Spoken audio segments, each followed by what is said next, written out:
오늘 시편 100편을 읽어보시니까 이 분위기가 어떻습니까? 슬프십니까? 기쁘십니까? 기쁘시죠? 예. 찬송, 감사, 송축이란 단어가 막 짧은 이 절 안에 가득하죠. 이 시편 100편은 수많은 예배자들이 성전 문을 지나고 이제 그 뜰을 지나면서 하나님 앞에 올렸던 감사 찬송 시입니다. 오늘 이 100편 를 통해서 우리가 몇 가지를 좀 생각해 보려고 합니다. 첫 번째는 예배가 무엇인가 이것입니다. 예배가 오늘 보면은 이 시편을 가만히 보시면 1절에요. 이런 단어들이 있습니다. 즐거운, 또 부를지어다. 2절에 기쁨, 그리고 노래. 4절에도 감사, 찬송, 후반부에 보면 송축, 이러한 단어들이 보이죠. 예배가 이게 무엇인가 할 때 이런 단어들을 좀 묵상하게 되는데, 이러한 감사, 찬송, 송축 이런 표현들이요, 마음에 있는 것들이 입으로 선포가 되고 하나님 앞에 이렇게 드려지는 것 아니겠습니까? 그러니까 쉽게 말하면 예배는 무엇인가? 잔치요, 축제라는 것입니다. 그러니까 우리가 성경에서도 하나님 앞에서 우리가 잔치에 참여한다라는 표현들이 얼마나 많이 있습니까? 요한계시록 19장에 어린 양의 혼인잔치, 마태복음 22장에도 그 임금이 베푸는 그 잔치에 수많은 사람들을 초청을 하는 것 아니겠습니까? 그 예복 입은 자들은 그 잔치에 다 참여하는 것이요, 그 주인이신 우리 하나님과 대면하는 그 예배 자리에 서는 것입니다. 그러니까 우리가 이 예배를 볼 때에, 예배를 생각할 때에 우리가 이것 하나를 놓치지 않았으면 좋겠어요. 예배는 하나님을 사랑하고 즐거워하는 관계 속에서 드려지는 것입니다. 그러니까 너무 우리의 마음이 경직될 필요가 없는 것입니다. 그 한국에 아주 보수 중에 보수인 교단이 있는데, 예전에 그 어떤 한 교회에서, 그 교단에 소속된 어떤 한 교회에서 청년이 기타를 치며 이렇게 찬양을 했던 적이 있습니다. 지금 되게 보편화됐지만 기타와 드럼이 교회에 처음 도입되는 그때 한국이에요. 근데 어떤 정말 중직자 한 분이 갑자기 일어나시더니 하시는 말이 무엇이냐면, 사탄아 물러가라 이러신 거예요. 기타로 이렇게 찬양하는 청년을 향해서. 제가 그분을 비난할 마음이 없습니다. 그분 또한 하나님 앞에서 그 마음을 지키고 예배를 지키고 성전을 지키고자 하는 중요한 마음이 그 속에 있기 때문에 충분히 짐작하고 이해를 할 수 있는 것입니다. 그러나 성경은 하나님 앞에 예배할 때에 그렇게 경직될 필요가 없다라는 것을 우리에게 분명하게 보여주고 있는 것이죠. 우리 사무엘하 6장으로 한번 가보시겠습니다. 사무엘하 6장 5절 말씀, 구약성경 471면에 있습니다. 사무엘하 6장 5절 함께 봉독하시겠습니다. 시작. 다윗과 이스라엘 온 족속은 잣나무로 만든 여러 가지 악기와 수금과 비파와 소고와 양금과 재금으로 여호와 앞에서 연주하더라. 이게 어떤 상황입니까? 다윗이 언약궤를 메고 들어오는 상황 아니겠습니까? 그런데 그 언약궤 앞에서 이 했던 행위들을 기록을 하고 있는데, 첫 번째는 언약궤 앞을 누구 앞이라고 표현합니까? 여호와 앞이라고 표현을 하는 거예요. 근데 어떤 악기가 동원되느냐? 수금과 비파와 소고와 재금과 양금으로 연주하더라 그랬습니다. 수금과 비파는 현악기요, 소고와 재금과 양금은 타악기에 속하는 것입니다. 그죠? 그러니까 현악기와 타악기를 다 동원해서 하나님 앞에서 뭐합니까? 연주하더라. 예, 하나님 앞에서 하는 거예요. 언약궤 앞에서. 그 언약궤가 얼마나 거룩했던 것입니까? 그죠? 그때도 거룩한 것이지만 그 어미하신 하나님 앞에서 정말 마음을 다하여 악기를 동원해서 하나님을 찬양하는 것입니다. 특별히 여기에서 연주하다라는 이 표현이요, 웃다라는 1차적인 의미가 있습니다. 웃다. 그리고 또한 즐거워하다, 이 표현이에요. 웃다, 즐거워하다. 그러니까 이 하나님 앞에서 다윗과 이 백성들의 마음이 어땠는지 대번에 성경이 알려주고 있는 것입니다. 그런데 보세요, 다윗이 이 언약궤가 들어올 때에 또 뭘 했느냐? 14절을 보세요. 눈으로 보시면 되겠습니다. 다윗이 여호와 앞에서 힘을 다하여 춤을 추는데, 이렇게 되어 있습니다. 힘을 다하여. 여기서 이 이미지를 머리에 그려보시면 그냥 단순히 팔만 이렇게 흔드는 게 아니에요. 제가 한번 이렇게 보여드리고 싶은데 강단인지라 껑충 정말 솟구쳐 오르듯이 힘을 다해서 춤추는 거예요. 누구 앞에서요? 하나님 앞에서, 어린아이처럼요. 우리 추수감사 찬양제 때 그런 모습들을 많이 보여주셨잖아요. 하나님 앞에서 어린아이가 돼서 깡총깡총 뛰는 다윗의 모습이에요. 그런데 이것을 누가 업신여겼습니까? 미갈이 그 마음에 다윗의 그 모습을 보고 업신여겼다, 경멸했다, 이런 표현이에요. 그래서 미갈이 뭐라고 하느냐, 그러한 상황, 다윗의 모습을 보면서 염치 없이 어떻게 그 몸을 드러냅니까? 이게 20절 말씀입니다. 이게요, 벌거벗었다라는 이 미갈의 표현입니다.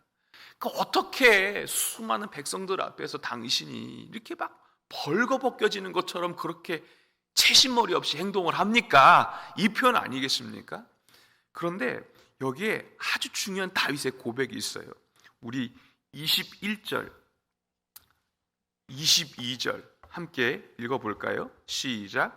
다윗이 미갈에게 이르되 이는 여호와 앞에서 한 것이니라. 그가 내 아버지와 그의 온 집을 버리시고 나를 택하사 나를 여호와의 백성이 이스라엘의 주권자로 삼으셨으니 내가 여호와 앞에서 뛰놀리라.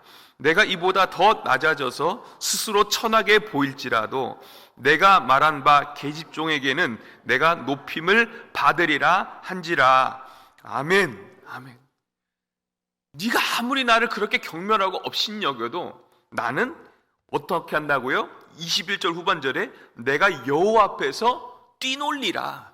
이 뛰논다는 표현이요, 재밌게도 6장 5절에 다윗이 수금과 비파와 소고와 재금과 양금으로 여호와를 연주하였더라, 이 표현과 똑같은 표현이에요. 연주한 거와 뛰논 거와 똑같은 표현이에요. 뭐라 그랬죠? 제가요?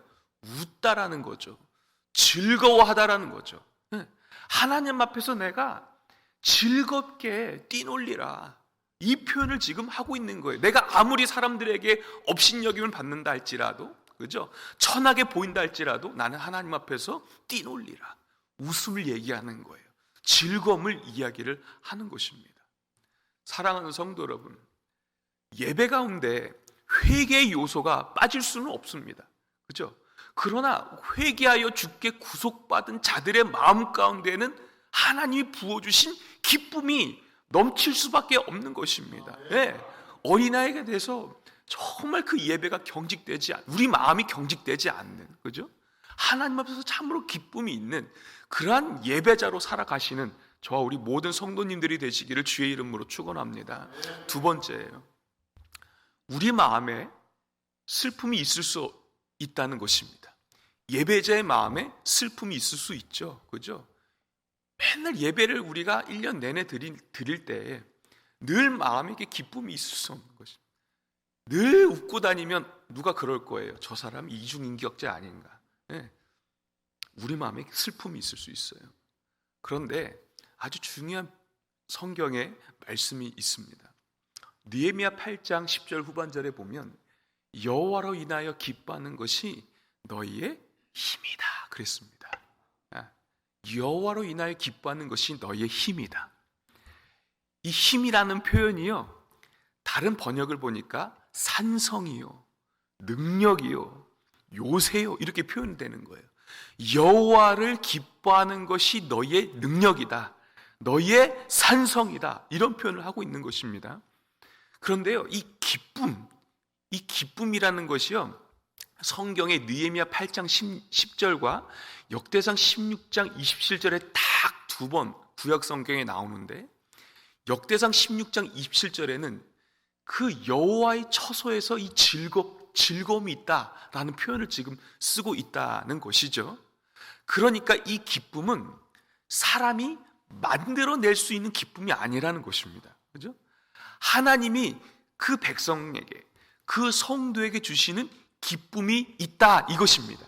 그 기쁨이 뭐예요? 너희의 능력이 되고 너희에게 산성이 되고 너희에게 힘이 된다라는 것입니다. 이것이 어떤 맥락에서 느헤미야 8장 10절이 기록이 되어 있습니까? 포로 생활 70년을 마친 그 남유다 공동체가 다시금 예루살렘으로 귀환하는 거예요. 귀환해서 율법책을 낭독할 때 그 말씀을 듣고 깨닫고 자기의 죄 때문에 이 민족이 이러한 일을 당한 것이 아닌가, 하나님 앞에서 마음에 슬픔이 있는 것입니다. 그런데 하나님, 그 느헤미야가 뭐라고 합니까? 여호와를 기뻐하는 것이 너희의 힘이라. 근심하지 말라. 하나님이 우리 가운데 기쁨을 주실 때에 그것이 우리에게 능력이 된다라는 것입니다. 여기에서 알 수 있는 것은, 기쁨은, 예배자의 기쁨은 인위적으로 만들어낼 수 있는 것이 아닙니다. 하나님이 주시는 것입니다. 그래서 갈라디아서 5장 22절에 성령의 열매 중에 무엇이 들어있습니까? 희락이 들어있는 것입니다. 기쁨인 것입니다. 저는 이 기쁨이 모든 슬픔과 탄식을 다 물리치고도 남을 능력으로 저와 우리 모든 성도님들의 심령을 주장해 주시기를 주의 이름으로 축원합니다. 우리 마지막 이사야 35장 10절 말씀을 한번 읽겠습니다. 구약성경 1008페이지, 구약성경 1008페이지.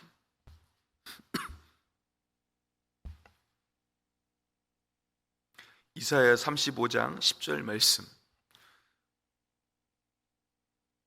함께 봉독하십니다. 시작. 여호와의 속량함을 받은 자들이 돌아오되 노래하며 시온에 이르러 그들의 머리 위에 영영한 희락을 띠고 기쁨과 즐거움을 얻으리니 슬픔과 탄식이 사라지리로다. 아멘, 아멘, 아멘.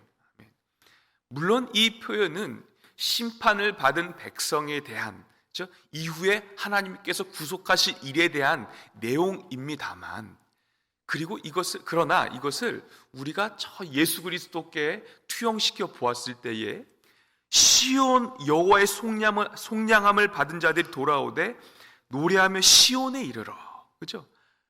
예수 그리스도로 인하여 구속함 받은 자들이 하나님께 나아올 때, 이 말이죠. 그때 무슨 일이 생깁니까? 맨 마지막이에요. 슬픔과 탄식이 사라지리로다. 하나님 안에서 우리가 기쁨이 있고 즐거움이 충만하고, 반면에 슬픔과 탄식이 사라진다 그랬습니다. 여기서 사라진다라는 것은 도망친다는 것입니다. 그러니까 하나님께서 우리를 구속하시고 속량해 주시고 성령께서 우리를 붙들어 주실 때에 우리 인생에 하지 않아도 될 모든 슬픔과 근심과 탄식들이 어떻게 된다고요? 도망가 버린다는 것입니다. 그리고 하나님만이 우리 가운데 평강을 주실 수 있다는 것을 성경이 말씀하고 있는 것입니다. 사랑하는 성도 여러분, 우리 인생이 늘 즐겁지만은 않아요. 그죠? 늘 하하호호 할 수 없는 것입니다. 그러나 우리 다 경험해 보셨잖아요. 성령으로 충만하면, 하나님과 깊은 교통함이 있으면 무언가 형용할 수 없는, 말할 수 없는 평강이 있고 그 환경을 넘어설 수 있는 즐거움과 기쁨이 우리 심령을 주장하는 것을 우리가 경험하지 않습니까? 그때 우리 입술에서 감사가 나오고 송축이 나오고 기쁨이 나오고 찬송이 흘러나오는 것입니다. 이것입니다. 이것이 참된 예배자의 모습이라는 것을 시편이 보여주고 있는 것입니다. 말씀을 정리하겠습니다. 하나님이 우리를 만나주시고 붙들어 주시면 우리의 마음이 기쁨으로 충만할 줄 믿습니다. 예. 상황을 넘어서는, 환경을 뛰어넘는 하나님의 평강으로, 그 충만한 기쁨으로 오늘도 우리를 귀장하셔서 참된 예배자로 살아갈 수 있도록 역사해 주시기를 주의 이름으로 축원합니다.